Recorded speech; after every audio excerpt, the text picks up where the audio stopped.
Hello friends, today our topic is chemical kinetics part 2. Hope so आपने chemical kinetics part 1 देख लिया होगा। तो आज हमने केमिकल काइनेटिक्स पार्ट 2 से स्टार्टिंग करनी है। जो आज का हमारा टॉपिक है ना, वो मास्टर कैडरे में आपको 1 मार्क्स दिलाएगा and it is also helpful for more competitive exams. Firstly we have to discuss what is the law of mass action. Firstly we have to discuss what is the law of mass action. Mass action क्या होता है, ठीक है। हमने ना कोई भी एक जनरल इक्वेशन लिख ली, जैसे a plus A changes plus B changes to product. अब लॉ ऑफ मास एक्शन हमें क्या कहता है? लॉ ऑफ मास एक्शन हमें ये कहता है कि जो रेट है रिएक्शन का वो डायरेक्टली प्रोपोर्शन है किसके? कंसंट्रेशन ऑफ रिएक्टेंट्स के। रिएक्टेंट्स के तो डायरेक्टली प्रोपोर्शन है, लेकिन जो रेस टू पावर उसकी स्टाइकोमेट्री भी आएगी, रेस टू पावर देयर स्टाइकोमेट्रीज।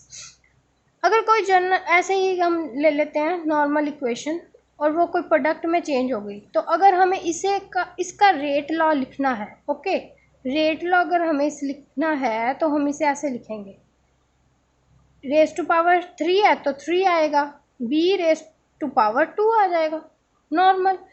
अब ये ए और बी से इन्होंने कहा, क्या मोटिव क्या था इन्हें? ये ए से और बी से ये कहते हैं कि हम क्या फाइंड कर सकते हैं? ऑर्डर फाइंड कर सकते हैं किसका? रिएक्शन का। वो कहते हैं ए और बी को दोनों को ऐड कर दो और हमें क्या मिल जाएगा? ऑर्डर मिल जाएगा रिएक्शन का। But it is not so. कहते हैं जो ए और बी है ना, वो नेगेटिव नहीं हो सकते। It can't be negative. Fraction में भी नहीं हो सकते। It can't be in fraction. वो कहते हैं कि ये हमेशा क्या होना चाहिए? होल नंबर में होने चाहिए और हमेशा क्या होनी चाहिए? पॉजिटिव होनी चाहिए। तो ये रूल क्या था? डिस्कार्ड हो गया। वो कहते हैं कि हमें इससे एक्चुअल रेट ऑर्डर का क्या है, रेट नहीं मालूम होता। तो ये जब डिस्कार्ड हो गया तो नेक्स्ट आया, वो क्या था?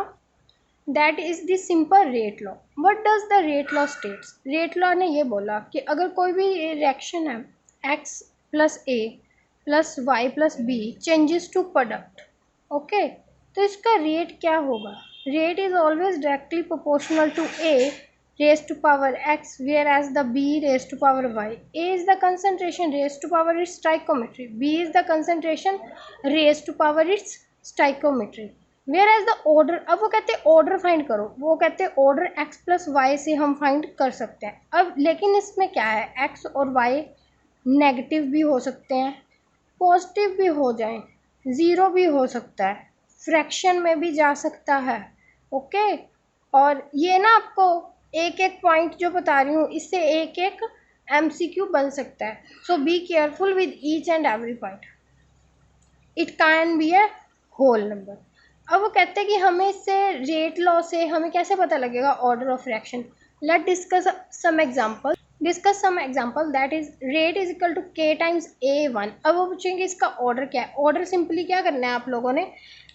ऑर्डर में क्या करना है, ये 1 है और ये 1 है, इन दोनों को ऐड कर देंगे, ऑर्डर आ जाएगा 2 हमारे पास, ओके। नेक्स्ट वो कहते हैं अब इसका ऑर्डर बताओ। अब इसमें फ्रैक्शन आ गई ना, तो फ्रैक्शन आ गई तो ये रेट ला है। इट कैन, अब इसमें ना ऑपोजिट भी आपसे पूछ सकते हैं, ऐसे कुछ दे देंगे और नीचे 4 ऑप्शन बना देंगे, बताओ ये जो हमने रेट लॉ लिखा है वो किसके बेसिस पर लिखा है? लॉ ऑफ मास एक्शन पे, रेट लॉ के according, none of these and one more anything. Order भी पूछ सकते हैं, कुछ भी पूछ सकते हैं, वो डिपेंड करता है कि एग्जामिनर का माइंडसेट क्या है। अब इसका ऑर्डर क्या है? 2.5, बस दोनों को ऐड करना है, okay. Now comes to the next, what is the rate of A raised to power 1 and B raised to power 0? The order is 1, order is 1। Hope so clear होगा।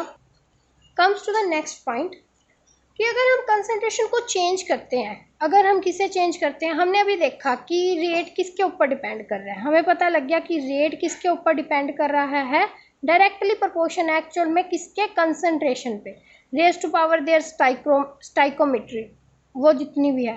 अगर वो कहते हैं कि कंसंट्रेशन को अगर हम डबल करते हैं, ट्रिपल करते हैं, या 4 टाइम्स कर देते हैं, तो उसमें कैसे रेट पे क्या क्या चेंज होंगे? वो कहते हैं अगर फर्स्ट केस देखते हैं, अगर रेट क्या है? डायरेक्टली प्रोपोर्शन है concentration of A raise to power 1, okay.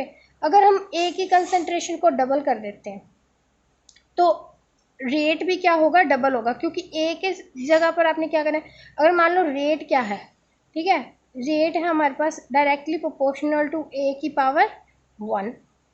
तो आपने ए में क्या किया, 2a कर दिया, आपने डबल कर दिया, ठीक है। तो रेट भी क्या हो गया, डबल हो गया, रेट ऑल्सो बिकम्स डबल। अगर आपने ए को 2a कर दिया और ए का क्या था, concentration raise to power square था, तो रेट क्या होगा, 4 time. If you make this thrice then the rate becomes the 8 times.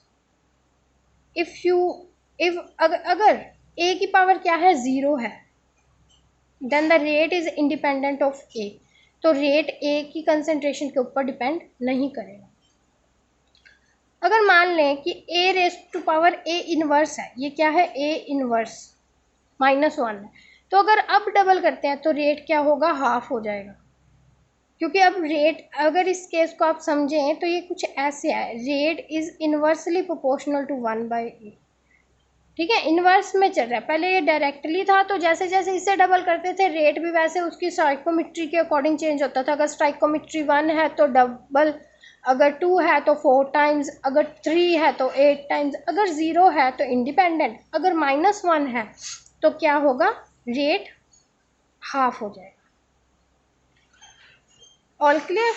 Now came to the next, that is the rate constant. K अब क्या है, के हमारा है वेलोसिटी कांस्टेंट और द स्पेसिफिक रेट कांस्टेंट, ये simply इसका name है। हमें चाहिए क्या, इसके यूनिट्स। के यूनिट्स क्या होते हैं, यूनिट्स ऑफ के अब क्या है, अगर हम इसे ऐसे भी तो लिख सकते हैं ना, rate divided by concentration raise to power n। Rate होता क्या है, रेट होता है change in the concentration with respect to time. Rate ना एक्चुअल में स्पीड ही होती है जो टाइम के साथ, मतलब अगर आप कंसंट्रेशन में बात कर रहे हो ना, तो क्या होगा, रेट को हम क्या लिख सकते हैं, change in concentration with respect to time, that is equal to rate. Okay, तो हमने क्या करना है, रेट की जगह पर क्या लिखना है, कंसंट्रेशन अपॉन टाइम, और नीचे क्या आ गया, concentration raise to power n। तो यहाँ पे हमारे पास था 1 पावर, जब ये ऊपर गई इसको हमने सॉल्व किया, तो concentration raise to power 1 minus n and the time -1। It is the general formula for K. अब इस के से ना हम सबकी यूनिट्स फाइंड कर सकते हैं, 0 ऑर्डर रिएक्शन का, 1 ऑर्डर का भी, 2 ऑर्डर का भी, सबका। कैसे, देखो, अगर 0 ऑर्डर रिएक्शन है, ठीक है, तो उसका n क्या होता है, 0 होता है। तो हमें पता लग गया कि कंसंट्रेशन की पावर 1 है और टाइम का क्या है, -1 है। कंसंट्रेशन क्या होता है, मोल पर लीटर होता है, और टाइम तो अगर आपने सेकंड लिया तो पर सेकंड लगा देना, सॉरी, टाइम क्या होगा, पर सेकंड आ जाएगा। फर्स्ट ऑर्डर में क्या होता है, n क्या होती है, 1 होती है। अब n को अगर 1 डालें तो कंसंट्रेशन 0 हो जाएगी। अगर यहाँ पे डालना है, ये वाले में n 1 डालें, 1 माइनस 1 क्या आ जाता है, 0 आ जाता है, ठीक है। तो हमें पता लग गया अभी यहाँ पे कंसंट्रेशन 0 होगी, तो यूनिट्स किसके आएंगे, सिर्फ टाइम इनवर्स के आएंगे, that is equal to second per minus second या पर सेकेंड। अगर हम सेकेंड रेट लॉ की बात, सेकेंड ऑर्डर रिएक्शन की बात करने हैं, तो उसका क्या यूनिट होंगे, तो यहाँ पे क्या डाल लें, 2 डाल दें n की जगह। तो कंसंट्रेशन की पावर क्या आएगी, -1, और टाइम की पावर आएगी माइनस। तो कंसंट्रेशन जब -1 होगा तो मोल पर लीटर -1 और टाइम -2। ओके, तो पर मोल आएगा, यहाँ पे क्या आएगा, लीटर, और यहाँ पे क्या आएगा, per second. That's are the unit. तो आपको हर एक का यूनिट याद करने की ज़रूरत नहीं है कि सेकंड ऑर्डर के लिए, फर्स्ट ऑर्डर के लिए क्या आएगा। तो आप एक जर्नल, ये बस ये याद रखें। अगर ये भी नहीं याद तो बस आप ये एक फॉर्मूला याद रख लें, और you can with in a few second you can drive the for units of any order reaction. Now what is the difference between the rate of reaction and the rate constant, दोनों के बीच में क्या difference है। अगर किसी ने screenshot लेना है तो आप ये ले सकते हैं यूनिट्स का। ओके, तो डिफरेंस क्या है, रेट ऑफ रिएक्शन एक्चुअली में होती क्या है, हमें रेट निकालनी है कि किस स्पीड से रिएक्शन जा रही है। तो रेट ऑफ रिएक्शन हमने अभी स्टडी किया कि रेट ऑफ रिएक्शन किसके ऊपर डिपेंड करती है। Rate of reaction directly proportion है। रेट ऑफ रिएक्शन किसके ऊपर डायरेक्टली प्रोपोर्शनल है? कंसंट्रेशन के ऊपर, मोलर कंसंट्रेशन के ऊपर। किसकी? रिएक्टेंट की। रिएक्टेंट की मोलर कंसंट्रेशन के ऊपर डिपेंड करती है रेट ऑफ रिएक्शन। कि कितना कंसंट्रेशन है सिर्फ उसके ऊपर डिपेंड करेंगी। और इसके यूनिट्स क्या हैं? मोल पर लीटर पर टन।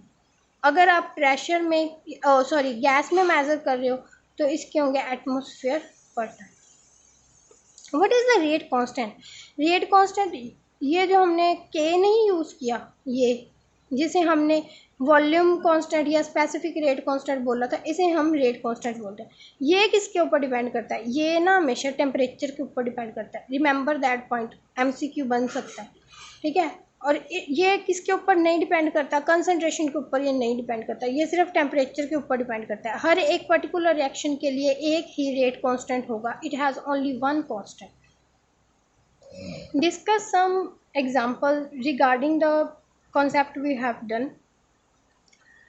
हमें ऐसे इक्वेशन दी होगी, it is all given, okay, up to here, यहाँ तक हमें सब कुछ गिवन होगा। हमें क्या बोला जाएगा कि ओवरऑल ऑर्डर ऑफ रिएक्शन को फाइंड करना है। ऑर्डर ऑफ रिएक्शन को कैसे फाइंड करेंगे? कुछ नहीं आपने करना है, ये सब आपको कन्फ्यूजन के लिए दिया गया है। बस ये जो आपको दिया गया है, this what is given to you, आपको इसे चेंज करके ऐसे लिख लेना है। आई तो ऊपर था ही और Cl नेगेटिव भी था, बस ये नीचे वाले को जब ऊपर लेके आएंगे, डिनोमिनेटर को जब न्यूमिनेटर में लाएंगे, -1 हो जाएगा। इसकी स्टाइकोमेट्री 1 1 1, तो ओवरऑल स्टाइकोमेट्री क्या आ गई? +1 -1, ये कैंसिल होगी, तो ओवरऑल रेट ऑफ रिएक्शन क्या आ गया? 1। Overall rate reaction is 1। Comes to the next. अब वो कहते हैं हमारे पास एक रिएक्शन है, ठीक है, जिसका वॉल्यूम हमने वेसल का रिड्यूस कर दिया 1/3। वॉल्यूम पहले V था तो बाद में क्या आ गया? V/3। तो रेट है ना जो 9 टाइम इंक्रीज हो गया। अगर रेट 9 टाइम हमें पता है इतना याद रखो भी, बस रेट क्या है? कंसंट्रेशन के डायरेक्टली है। तो हमें ऑर्डर बताना है, मतलब कि इसकी जो यहाँ पे स्टाइकोमेट्री आएगी ना, हमें बस वो बतानी है। अगर वॉल्यूम 1/3 हो गया, अगर देखो पहले मेरे पास इतना बड़ा था, अब वॉल्यूम अब मैंने उससे कम करके 1/3 कर दिया, इतना सा कर दिया, तो उसमें जितना भी सोल्यूशन था, जितना भी सोल्यूट था, वो ज़्यादा कंसनट्रेटेड हो गया। That become much more concentrated. तो कंसनट्रेशन क्या हुई? पहले अगर C थी तो अब 3C हो गई। तो रेट क्या है? वो कहते हैं रेट 9 टाइम्स हो गया। अगर पहले रेट मान लो x था तो अब क्या आ गया? 9x आ गया। तो मतलब कि 3C का ट्वाइस किया। तो ऑर्डर ऑफ रिएक्शन क्या आ गई? ऑर्डर ऑफ रिएक्शन क्या आ गई? 2। ऑर्डर ऑफ रिएक्शन 2 आ गई। अब सब क्लियर हो गया होगा। बस यही है, आपको ध्यान रखना है कि वॉल्यूम और कंसंट्रेशन का इन्वर्स एक रिलेशन होता है। वॉल्यूम और कंसंट्रेशन का इन्वर्स रिलेशन होता है। चाहे तो मैं आपको एक बार दोबारा बता देती हूँ कि पहले वॉल्यूम V था, कंसंट्रेशन थी C, वो कहते हैं वॉल्यूम को 1/3 कर दिया, ठीक है, वॉल्यूम V/3 होगा। तो कंसंट्रेशन को क्या हुआ? कंसंट्रेशन ना 3 टाइम्स हो गई। पहले देखो, अगर आपके पास आपने एक जग में शुगर को डिज़ोल्व कर लिया और वो बहुत मीठा है, ओके, लेकिन आपने वही जग जब एक बकेट फुल ऑफ वाटर में डाल दिया तो क्या वो उतना मीठा रहेगा? No. Same is the example. अगर वही एक बकेट को, अगर आप एक बकेट में 2 स्पून शुगर को डिज़ोल्व कर रहे हो, जब उसे आप बॉयल करना स्टार्ट करेंगे, पहले तो वो नहीं होगा स्वीट, लेकिन जैसे उसका वेपर होकर पानी ऊपर क्या है, वेपर की फॉर्म में चेंज हो जाएगा, वैसे ही वो क्या होगा? स्वीटनेस उसकी इंक्रीज़ हो जाएगी। मतलब कि कंसंट्रेशन क्या है? स्वीटनेस शुगर की क्या है? वाटर में इंक्रीज़ हो जाएगी। तो वॉल्यूम 1/3 हो जाएगा, तो कंसंट्रेशन 3 हो जाएगी। हमें पता है रेट क्या है? कंसंट्रेशन के डायरेक्टली प्रोपोर्शन होता है। हमें तो ये स्टाइकोमेट्री निकालनी है, जो क्या होती है? ऑर्डर होती है। ये ही हमारा ऑर्डर होता है रिएक्शन का, बस ये हमें निकालना है। तो हमें पता है rate is directly proportional to concentration ना। कंसंट्रेशन वो कहता है पहले C थी तो अब 3C होगी, लेकिन अब उसने क्वेश्चन में क्या मेंशन किया कि रेट 9 टाइम्स हो गया, तो यहाँ पे अगर मैं 2 डालूंगी तो ही 9C आएगा ना मेरे पास। Okay, got it. तो order of reaction is 2, answer is 2। Comes to the next. ये आपके लास्ट टाइम के पेपर में आया हुआ क्वेश्चन है। होप सो अब तक तो सब फैमिलियर हो ही गए होंगे। अब इसमें क्या बोला गया, the rate for the reaction between a substance A and B is given. अब हमें ना इन्होंने रेट लॉ दे दिया।